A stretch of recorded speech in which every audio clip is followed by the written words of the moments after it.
Everybody, welcome back to Sons of Cinema. I'm Ron. This is Mike. Welcome back to another episode of BSN News. Me and Mike wanted to get together and talk about Bone Temple. the Bone Temple. 28 years later, and I'm really excited about it. I want to ask you first, Mike, what did you think and when did you see it? So I saw it yesterday. I didn't even know this movie came out yet, and which is funny because it was like one of my heavy hitters on my fantasy film draft. Right. So I was like, I didn't even know. It kind of flew under my radar. So I got me and my girlfriend. I was like, hey, I'm going to see this movie. You can come with, but I'm going to see it. And she didn't see any of the other 28 years or days later, any of that. And she liked it. And I gotta be honest, I love this movie. I love this movie more than I love 28 years later, this last one. This was a step up. Everything in this movie was great. I like that Ray Fiennes was the focus of this movie. I don't think he could have chosen a better actor. Before we press on, I just want to say to everybody, because I forgot to give the warning so people don't freak, spoilers, we're going to do some spoiler reveals here. I will just quickly then give you what I thought about it real quick. I just went and saw it, an hour ago.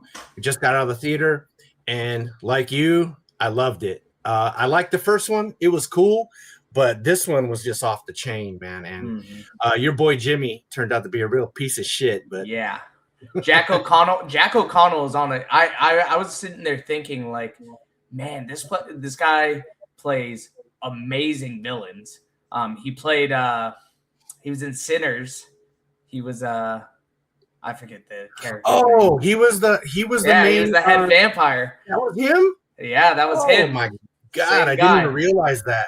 That guy's awesome. He's an awesome actor. Yeah, he's on a tear recently. I would not be surprised if he gets an award for his performance in this movie. Speaking of which, I do have a couple of notes.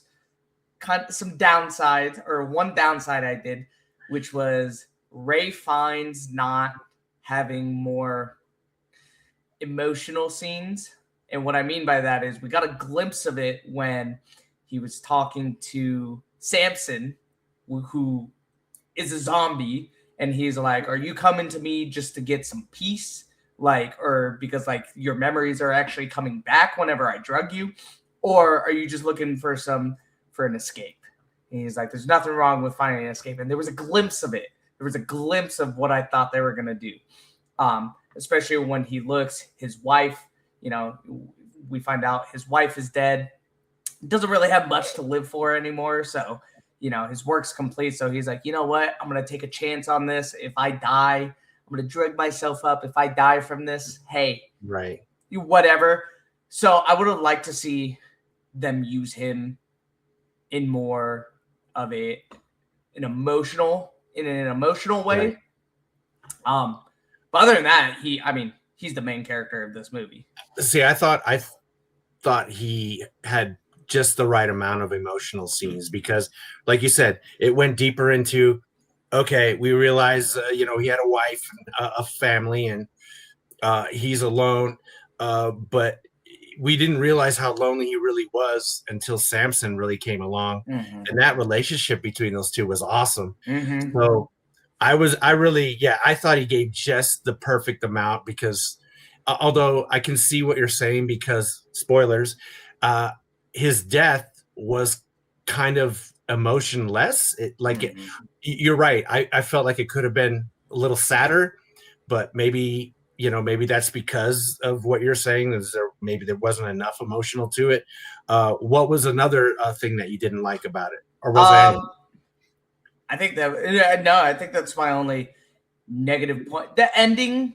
Not the ending, but the ending of our character story where right. It just kind of like the third act of the movie just kind of felt a little contrived. They find Kelson. Oh, is he the devil? Yeah, he's the devil. Hey, you're not really the devil, but can you put on a show? Okay.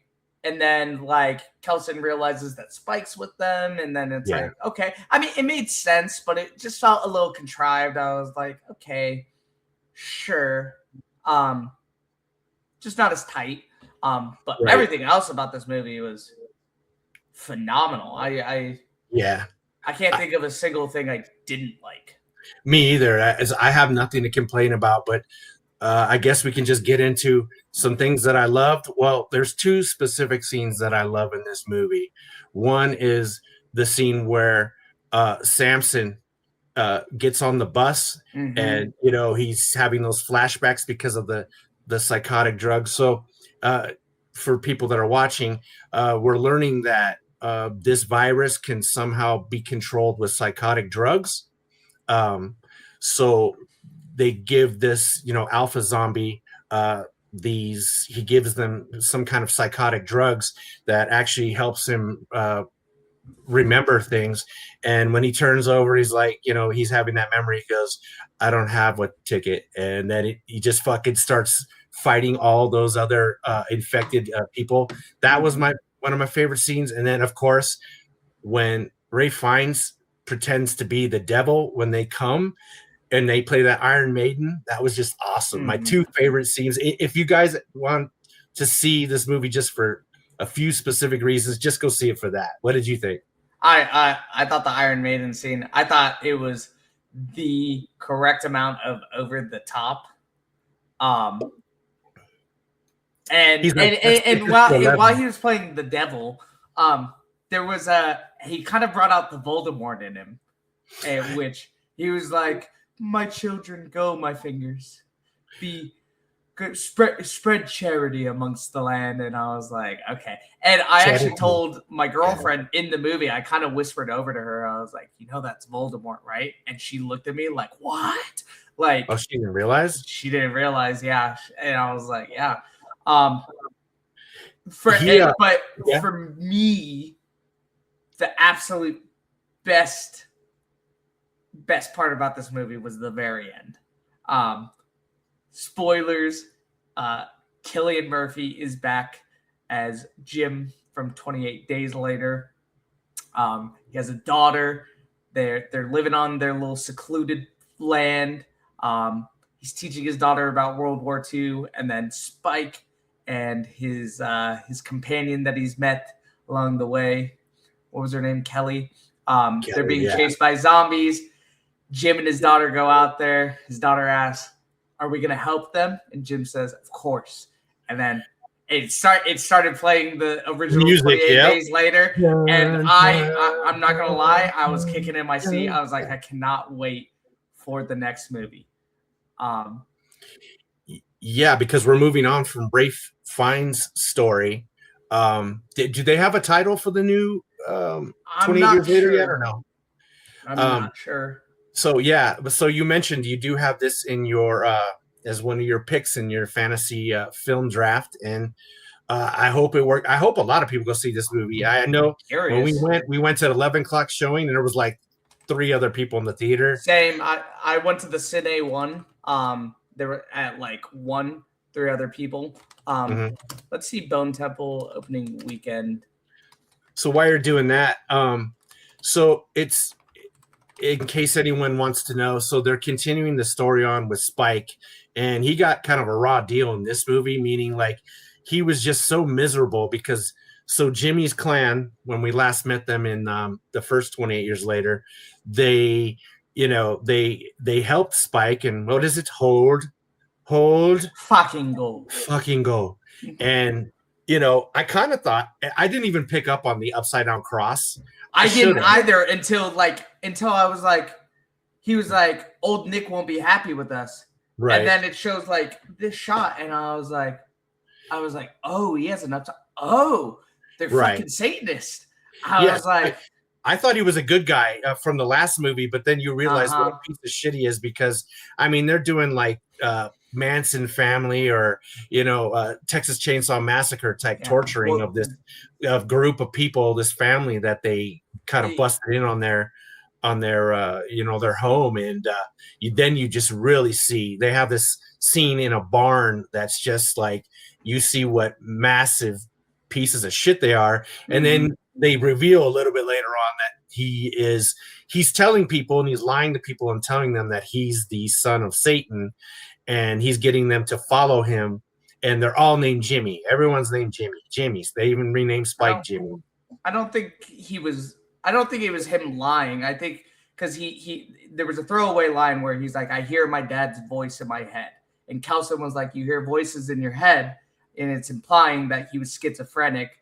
And then if you remember in the very first scene of the last movie, it's Jimmy when he was a kid, right? And he runs to the church and his dad's like, the apocalypse is here. I'm going to deliver us to heaven.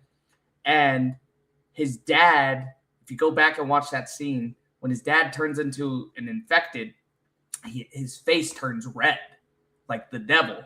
And he runs out of the church and all the infected follow him. So from Jimmy's 8-year-old perspective, it's like his dad's literally the devil. Like he literally thinks his father is the devil leading the infected. And it's like, okay, that mixed with mental illness, he probably thinks he's telling the truth. But that was your take? Because my take was because even when he was talking to Kelson, he was like, yeah, my dad's the devil. You're not him, right? But like, I do believe in that. So see, my take on it was that he was a bullshit con artist, which the other girl, the other Jimmy, again, they're all named Jimmy, the main girl who's the badass who ends up with Spike in the end, she kind of even mentions, like, I saw him looking through the binoculars at Ray Fiennes, and she says, I could tell he didn't know who, he had never seen this guy before in his life. So your take is that he's telling the truth, but it just wasn't him. See, my take is that he's a bullshitter. My take is he was bullshitting about Ray Fiennes being his dad, because like obviously the gang's all hyped up. They're like, he's like, fuck. I don't know why he would be like, oh, that is the devil. Why couldn't he just be like, no, that's not the devil. Let's go kill this fuck. But the plot needs it, right? But that's why he was like, are you old Nick? And he's like, no, I'm not the devil. And he's like, are you sure? He's like, oh, thank God. And then he actually goes into, he's still like saying like, yeah, the devil's my dad. I believe all that. It's just, I've told everyone that you're the devil and I kind of need you to help me out here, or I'm going to fucking kill you.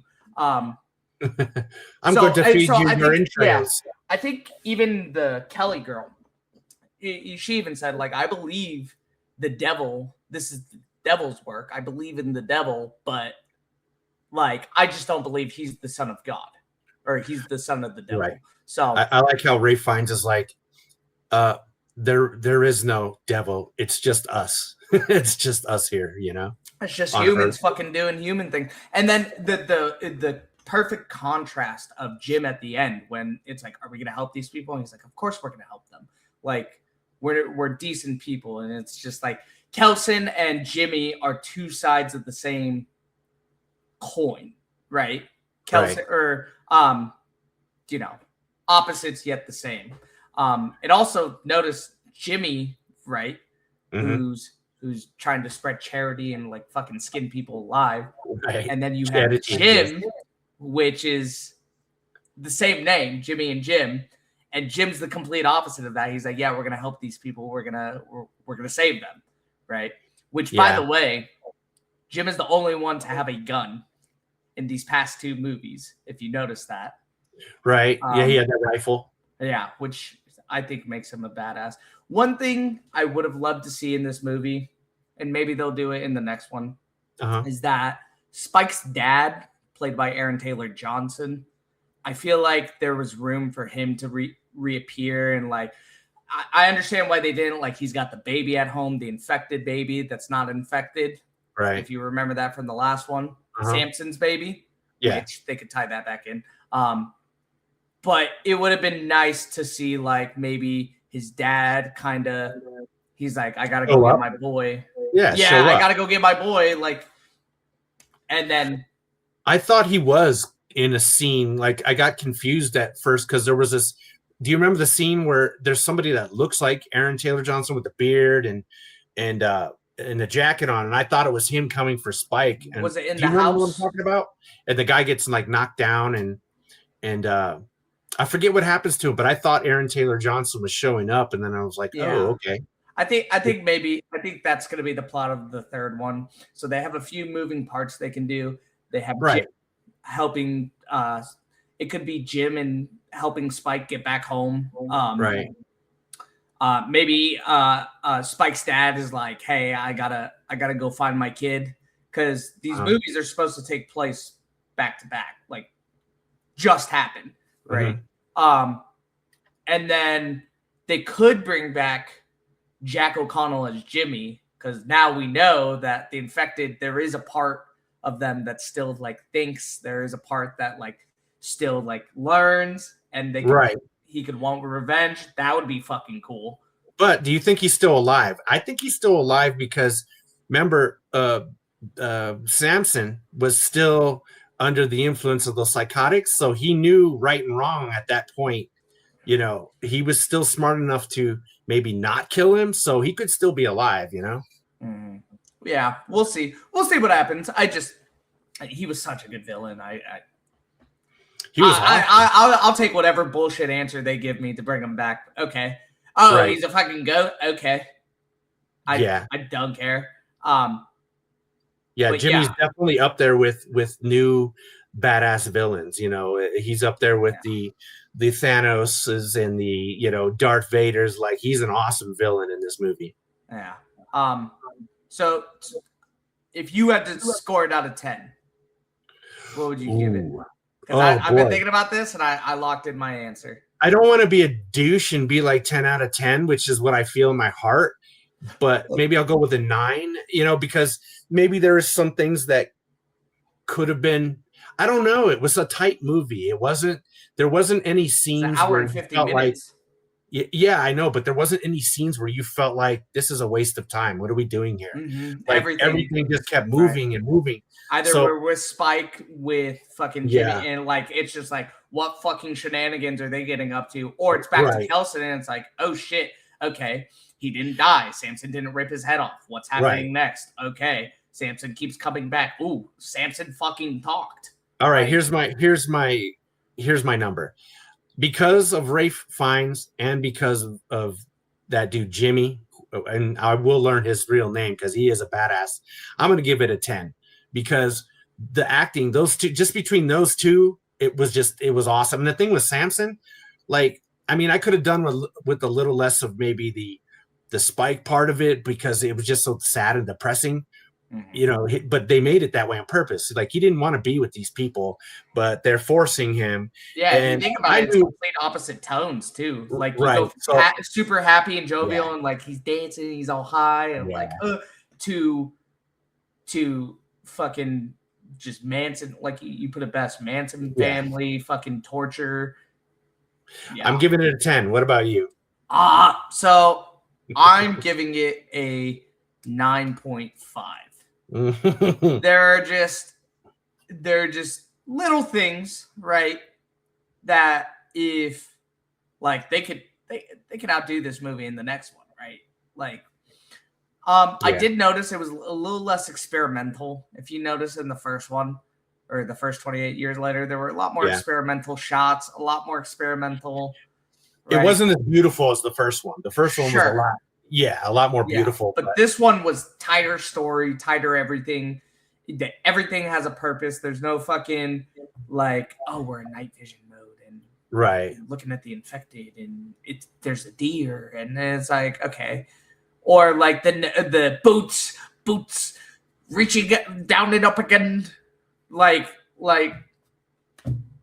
I got you. I had to give it that 10 because I really had nothing to complain about. And you're right. It's shot a little grittier.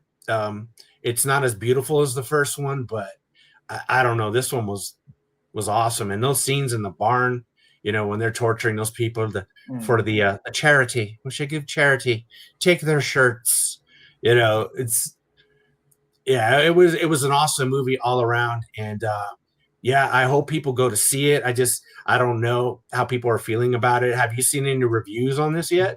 Um, no, but I mean, it earned 13 million for the first 3 days domestic Yeah. opening, and also keep in mind tomorrow's Martin Luther King Jr. Day, Oh yeah, so people have people off. have the day off.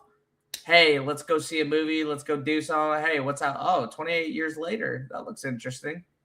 You know, Renee doesn't like a lot of movies, but she loved this one. She was like, she never says anything. She turned to me, she goes, "That was good." I was like, "Really? You liked it?" I thought the barn stuff would have been a little too much for her, but you know, and it, it wasn't. And Yeah. thank God. Like, let me ask you something. There was a lot less I guess we can call infected wieners in this movie. Huh. Why is everyone nude? Is it just I never really understood that. Why are all the infected nude? Did they just rip their clothes off, or they just fall off over I mean, time? Like, if you spend 28 years as a fucking zombie, you yeah, know, I guess. like I mean, your clothes are gonna rip, they're gonna fall off. But you know what it reminded me of this movie, those What? that scene in the barn. It reminded me of Texas Chainsaw Massacre with R. Lee Ermey, just like the Yeah, hopelessness, like just like fuck, man, like can we just end it? And then it's like, yeah. It did remind me of Texas Chainsaw Massacre a lot. Uh, a couple other things that I dug about this movie was um well, definitely the story with Samson. I'm glad they gave him more of a human story, as opposed to the first one. Of course, in the beginning of the movie, he does this classic fucking ripping somebody's head out of yeah, their spinal cord and their head off. And then from there, it's almost like he's on a redemption type story, but he does nothing to redeem himself for because he's infected. But I kind of hope in the next movie they go into a little bit more of maybe they'll find a cure now. But I don't know if he left notes. It didn't look like he left anything to tell well, anyone. they have Samson and they have the baby from the first one. Yeah, So but Samson is he's going to eventually go back to his old ways once the meds wear off. So he'd have to take the meds continuously to start to stay in that I state. think the implication was that he was cured. Really? Because remember also he got bit too, and I mean it could very well be like, oh yeah, we got to give him medicine, but then that doesn't really leave a realistic way for them to have a cure because no one's gonna fucking know, Right. right? So I think the implication is he is cured. His um Uh, and he, you know, it'll be interesting to see what they do next. right. I think you're right, though. I think the story is going to be, and I don't even know if they have a script yet, but I think you're right. I think Aaron Taylor Johnson is going to show back up looking for his son, and there's somehow he's going to be in the movie with Killian Murphy, and they're Yeah, somehow that's what the story's going to be. I hope so yeah, anyway. like how the first one or this movie was split into two different perspectives, Yes. Kelson and Spike. The Mm-hmm. next movie will probably be two different perspectives, Spike's dad and Killian Murphy, and That would be cool. What do you think's going to happen to the Jimmy girl? I forgot what she said her name was, but what do you think? I mean they're together. They're like Do you think sticking she'll be together. like a major part? I mean, she just seemed to go down that road that just she just went so far with the Satanism because she's actually the one that Yeah, believed more than all of them, but she also was it'll smart enough to have doubt. So she was also smart enough to be like, wait a minute, he could be tricking us, but I do believe. it would be And interesting to see what they do with her because like if they make it back to Spike's yeah, community on the island, are they gonna uh-huh. let her in? She's got a fucking Yeah, an she's got upside down cross for her head. yeah Yeah. on her carved into her forehead. Like Yeah, you know who that girl is, by the way? She was do you remember in Falcon and the Winter Soldier, the girl, the redheaded girl with the freckles yes, on her face? yes. Yeah, I don't know her name. Harley, Yeah, she's a really good actress, but it took me a while to realize that was her. Um, so anyway, I want to end this part of the conversation by saying, okay, apparently we both loved it, and for you guys watching, I hope you guys go see this. But this is kind of it's going to segue into my next question for you. And we haven't talked about this at all. What is your, now we know that Netflix is trying to purchase Warner Brothers, and that essentially the plan would be, I think, to leave movies out for 14 days in the theater and then put them into Netflix or, streaming, whatever they want to do. What is your opinion on that? Are you for home viewing, or are you for the theater experience? Go ahead. Okay. As a consumer, the streaming option is better for me because I already have Netflix, right? It's not like they're going to charge me an extra fee to be able to watch it, right? But in the grand scheme of things, I'd say this is a negative, right? Because you go to the movies, it's a viewing experience. Personally, obviously, this would fuck up a lot for some of us, because I think, well, actually, it wouldn't fuck anything up for us because we don't have any DC movies coming out.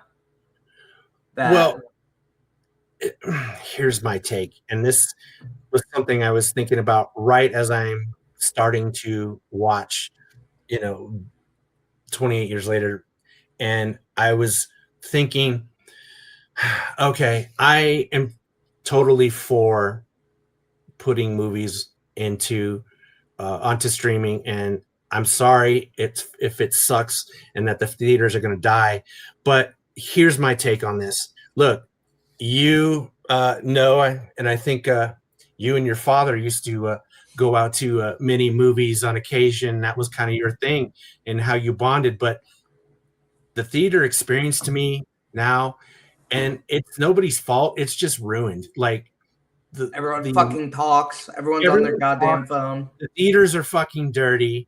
You've got rappers, like people buy it. I hate when people buy a shit ton of candy and popcorn and they just fucking rappers all fucking like, and they don't even wait till like the loud parts. They just do it when there's like an important scene where you're trying to listen to two people talking. You hear some fucking fat fucker over there trying to eat his fucking juju beads or whatever. It's like, dude, come on. And it's just, when you go into a theater like the theater that we go to up here, it stinks. It's old. It fucking smells like people's armpits and ass. And it's just that. Also, I enjoy watching movies on TV at home now because of the color. You ever notice, like, screens are so dark and the movies are so dark in the theaters and you can't see shit sometimes, but when you watch it at home, you're watching it on 4K or fucking you can put the subtitles on and you can see shit, yes, and you can fucking hear. But not only that, I think it was ruined because like they didn't care about the experience, and they want to show you. Our show didn't start for literally a half hour after it was supposed to start. They give you a start time. They show you a ton of commercials before the actual start time. Then when the start time comes, they show you another fucking 20 minutes of commercial. And you're talking about trailers. You're talking about commercials. Commercials, yeah. And it's not even exciting to see trailers anymore because you can see them online. Technology's ruined everything. Like, it's just, and they're trying to make money, but it's just, the theater experience is not fun anymore. And I know, like, I just heard Ben Affleck and Matt Damon on Stern this week, and they were talking about how magical the movie experience is, but I don't think it's magical anymore. I just think it's like, dude, I could have just as much fun at my house, and you know what I mean. They went on Rogan too, I'm pretty sure. Oh, they did? I didn't see that. I just saw them on Stern. But I do hear a lot of what you're saying. I would say there are just certain movies that don't need a theater release, but certain movies that do, right? So, like, can you imagine watching the first Avatar movie? Like, the whole shtick behind that was 3D, right? It's fucking revolutionary, and it was a bit of an experience. Can you imagine watching a Christopher Nolan movie at home when you could watch it in IMAX?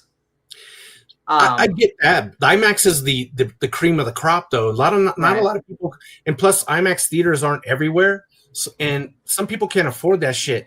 And I get that. Yeah, IMAX would be like awesome, but like a movie like Hateful Eight, to right, Kill Bill, the whole bloody affair. That was an experience, you know. Yeah, Avengers Doomsday is gonna be an experience. Come on. You got to watch that one in the theater. Oh, of course. I'm not watching that one at home. Don't get me wrong. I'm just saying, if this experience dies, I mean, I used to go to maybe 50 movies a year. Now, maybe 5. Like, and I just pick and choose the ones I really want to go see. And Doomsday, of course, is definitely up there. Spider-Man this year, definitely up there. I would say Odyssey is up there. You know, I will say people do kind of ruin the movie experience, especially kids. I gotta be honest. If you're under 16, no, not even. If you're fucking under the age of 20, I think you should be accompanied by a fucking adult, like someone 21 and up, because you're just fucking ruining. No, every time, bro. Every time I watch kids walk into the fucking movie theater, it pisses me off because I know it's fucking coming. And you know what? Yeah. I'm getting to that point where I'm just like the second you talk, I'm going down. I'm getting a fucking usher, and I'm gonna be like, get these fucking people out of here. They're ruining the experience. I don't give a fuck.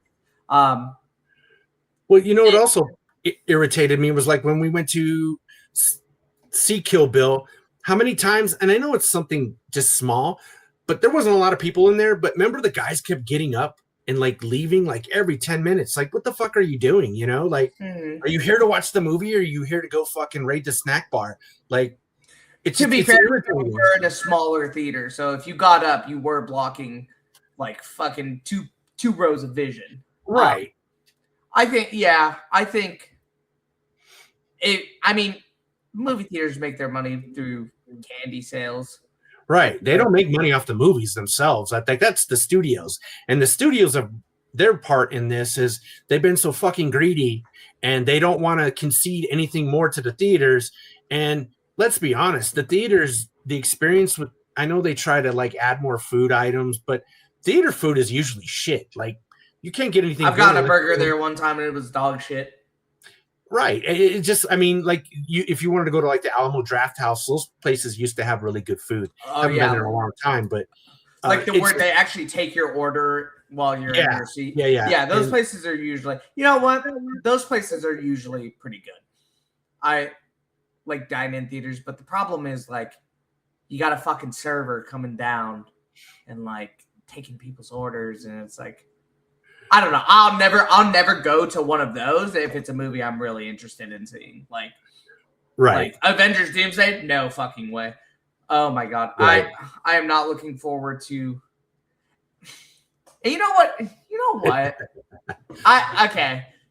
I'm like torn on fucking like clapping and like cheering in a fucking movie.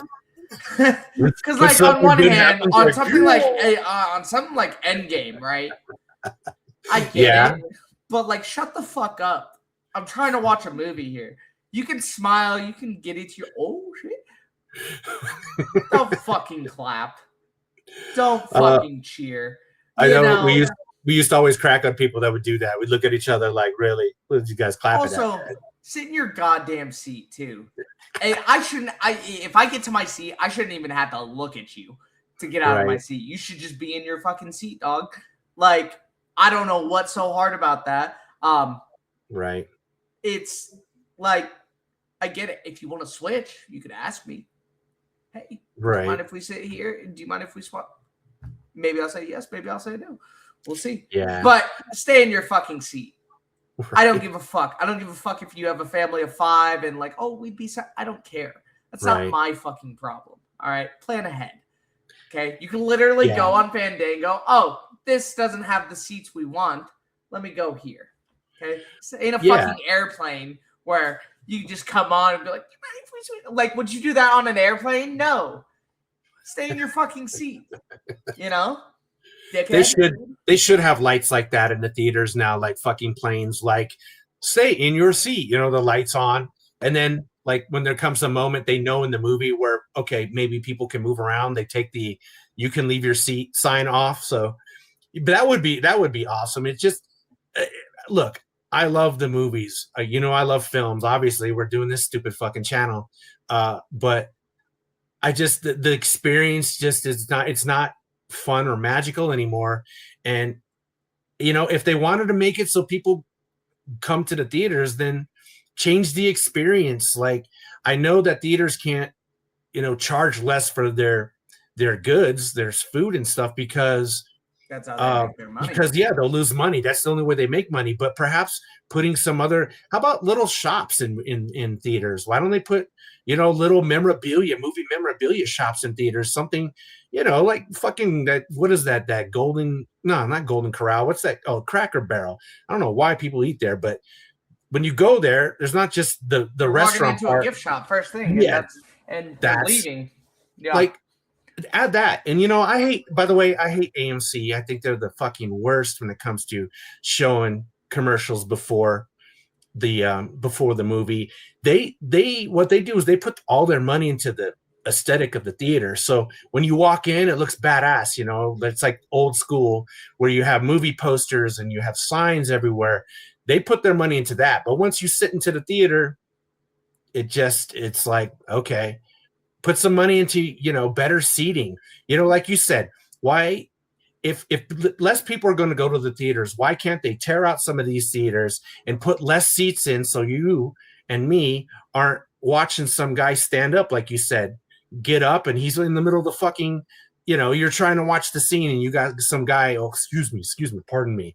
Like you said, dude, sit down, stay in your fucking seat. And if they could maybe tear out some seats, rows, so that when somebody stands up, it's never impeding somebody else's vision. Why not? What do you have to lose? But they want to keep trying to cram people into these fucking theaters, and it ain't fun anymore, you know? You know what I'm surprised hasn't completely died yet is what? Drive-ins. What? Drive-in theaters. Oh. We have one in Phoenix. And first of all, to get your concessions, there's like, I mean, you get the basic gist of how a drive-in works, but for those who don't, right, you have like 8 separate screens, big-ass screens outdoors, okay? Each one playing a different movie. And then you drive in, you buy your ticket, and then your concession stand is in the middle of this lot, this huge lot. And if you want concessions, you have to go there. I ain't getting out of my fucking car, first of all. Just bring all your own shit. Yeah. Yeah, like you ain't gonna check my car. And then you go to the screen that you paid the movie for. And then you tune into a certain radio station and that's your audio. And you know, it's a comfortable experience. But man, if you ever try and watch a horror movie, okay, the lighting is so fucking bad. I can't see anything. It literally looks like Alien versus Predator 2. You remember how dark that movie was? You can't see shit. That's what it's like. So unless you're going to like see like a very bright and colorful movie, like an animated kids movie, like Mario Bros or something like that. Like, I don't understand how it's still in business. I really don't. It's also in a really bad part of Phoenix. I'm not gonna lie. Is it the one in Glendale? Is that the one you're talking about? Yeah, like right off 55th. Yeah, that's still there. That's awesome. Yeah, it still plays movies, and I'm not gonna lie. Every time I go there, I have my fucking gun on me because I'm like, all it takes is one crazy motherfucker walking through. Yeah, that's in a bad hood, man. Yeah, it's pretty bad. But so I can understand why the tickets are cheap, and then you know, for people who live out there, it could be like their only way to see a movie and take the whole family.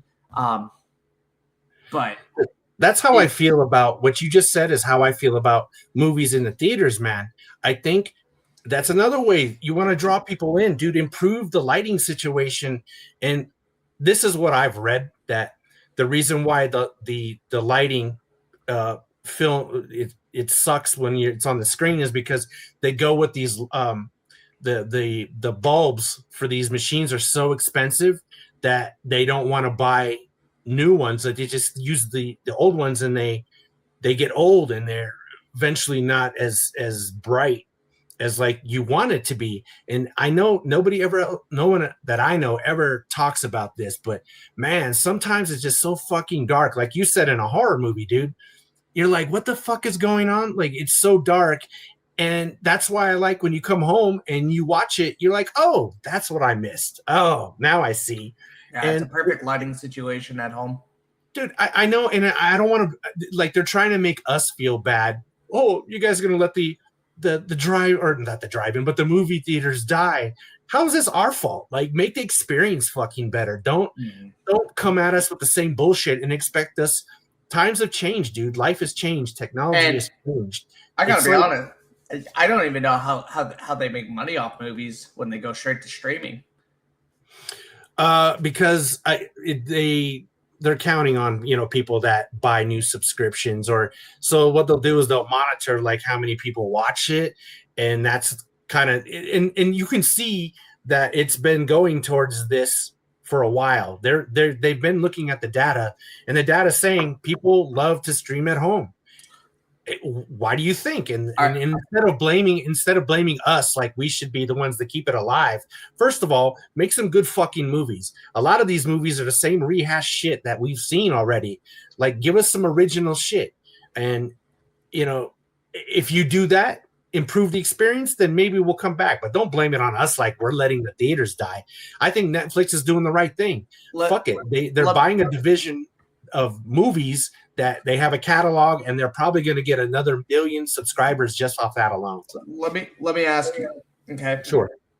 Would you prefer streaming at home, but they run ads during the movies, or would you rather see it in theaters, like an ad every 20 minutes, 5 ads? And well, that's what they're doing now anyway, bro. If you're not paying for not on Netflix, your subscription. No. Hey, no. Listen, we pay for the fucking cheapo Netflix, and where we get commercials every 2 fucking minutes. And there's sometimes something I want to watch. You can't watch it unless you bump up to the higher tier. So we're paying, I don't know what it is now, $7.99, $9.99 for the cheapest one. But I think you can pay $25 or $20 to get the no commercials. But dude, when you've got 10 other fucking streaming networks, it kind of adds up. So, and I don't mind commercials. I come from old school TV where commercials were kind of like a cool thing. They let you kind of like, it was your way of connecting to the world. Like, you could watch a movie, but then you'd see a commercial for like McDonald's, or you'd see a commercial for Pepsi. Like, it kept you engaged in the world. Now it's just fucking commercials about fucking fat loss drugs, or, some kind of hyper fucking, or IBS or something. It's like, dude. But would you want to go see the new Batman movie, like the one that's going to come out for the DCU on fucking Netflix, where you have commercials? No, you're pulling out some big guns. No, I don't want to see. Or can you imagine watching Doomsday and having a fucking commercial in the middle of it the first time? I would lose my mind. I would turn it off. Right in the middle turn it off. Get in my car, drive to the fucking theater, buy a ticket right there, just so I don't have to do that. Can you imagine Doom giving a speech like, I am going to destroy you all? And suddenly it's like, hey, welcome back to Wagovi. You can lose today. 3,000 cuts. Yeah. But you know what? I'll be honest. It's all greed, dude. Like, the streaming networks, they're ruining fucking shit too. They don't even realize it because of their fucking greed. Greed's going to ruin everything. That's why I'm old school. I love the physical media, because fuck you, if I want to watch a movie, ain't nobody gonna make me watch a commercial or make me pay for a subscription. That's why I'm into movies like that. But I wanted to ask you what your opinion was, because when I went to the theater today, I sat and thought about it for the half hour I fucking had before the movie started because of the commercials, and I was like, dude, this is why people fucking hate coming to the movies, man. And don't fall for it, people. Don't fall for it. It's not our fault, all right? They're gonna try to. We're like the battered, abused, whatever. We're Don't let them convince you that You it's your don't care fault. about the actors. It's not our fault. Give us a good movie, and we'll go. We'll flock. Everyone's gonna go see the Odyssey. You're giving us something cool. Mm-hmm. You know, I don't know. That's I'll just say, how I felt about it, and I wanted to ask you because you're from a younger generation, and I felt that maybe you would be all for the streaming because it's really a younger generation thing now. Like, fuck it, I could sit here and play my video games and watch a movie, and yeah. I mean, honestly, it kind of gets me out of the house on the weekends, if I'm being honest. So I yeah, prefer it because I don't like being shut in all day. So like, oh, let's go right. see a movie. That really helps. But Now I go to earlier showings though. See, I used yeah. to love going at night, but fuck that. Now I want to go with as little people in the theater as possible. So I go to the 11 or 10 o'clock fucking showing of something, and there's usually like 3 people in there. It's great, but you know, Doomsday, when we see Doomsday, I'm sure we'll have to go at night, uh, opening night. So that's going to be rough sitting with the 300 other fucking people crammed into a theater. It just sounds like a nightmare, but You're gonna fall asleep. we'll hopefully get it drawn into the movie, and You're gonna fall asleep during the fucking movie. oh, and fucking start snoring. Well, that's Yeah. my big thing now is, I'm afraid like I'll just fucking, if I don't got a fucking CPAP machine, I'll just be a There have been a few people who have fallen asleep in a movie and just snored real fucking loud, and then everyone just laughs. But it was a boring fucking movie, dude. I was like, yeah, snoring. people falling asleep in your movie is not a good thing. But to be fair, if you're falling asleep during Avengers Doomsday, that's a you problem. Yeah, That's something you got to figure out. or narcolepsy, one of the two. Yeah. But if you're narcoleptic, don't go to the fucking movies. Watch it at home. Yeah. Well, anyway, yeah, I wanted to talk to you real quick and get your opinion on the Bone Temple. It was awesome. We both loved it. Hope you guys check it out. I have just real quick, I've been looking into, I tried to look into, what's been so big so far in January for our fantasy film draft. And it looks like right now, this looks like the biggest movie so far this year because, Avatar opened last year and so did that. There's a dog movie, an animated dog movie or something that just came out oh no, Zootopia 2. Sorry. I saw that one. Yeah, that one's made like 300 and almost 400 million. Did anyone pick Zootopia? Fuck. No, well, that came out in 2025, so that's why it came out in December, like Avatar did. So we couldn't pick it. In case y'all are wondering what we're talking about, you can check out one of our other shows that we did. We did a fantasy film draft for 2026, and Mike here thinks he has the best squad. I disagree. I think my squad is far superior. If you guys want to know what we're talking about, you can check that out. Otherwise, we will do a show later on. I'm thinking maybe in a couple months to see where we're at with our picks. I'm not going to get any real glory until December, so I got to wait a whole fucking year before Doomsday comes out. But in the meantime, there are some bangers coming out soon. So I have a feeling, though, we'll probably be going to more movies this year. Ironically, even though we said, I said, hey, I don't give a fuck if they're in the theater for 14 days and then whatever. But there are some special movies coming out this year. So I just wanted to thank you again, Mike, for joining us. Did you have anything else before we part ways? No. Anything you want to say? Leave a like, subscribe, comment, get the engagement up. Oh yeah, you young people, keep the engagement up. Whatever he said. Me, I personally don't give a fuck because we're just having fun. And again, if you come and watch our channel, and I want to thank the I think 12 people that watched our last video. Thank you guys. Here's what I wanted to say. If you have anything you would like us to discuss, hot takes, anything like that, if you want to see our personalities take a crack at it, please. put your ideas. We have a few in the hole right now, so We do. In fact, I in case there is one person that watches and wants us to keep our word, we were going to talk about the Buffy reboot today, but that's kind of a whole episode almost in itself. You'll see why when we get into it. But we will do it next time. This was more of a kind of a reaction to Bone Temple. So I want to thank you, Mike, for joining me, and thank you guys for watching. For Ron, that's Mike, and you guys keep watching, and one day maybe you'll see his beautiful, handsome face. maybe. Until then, peace.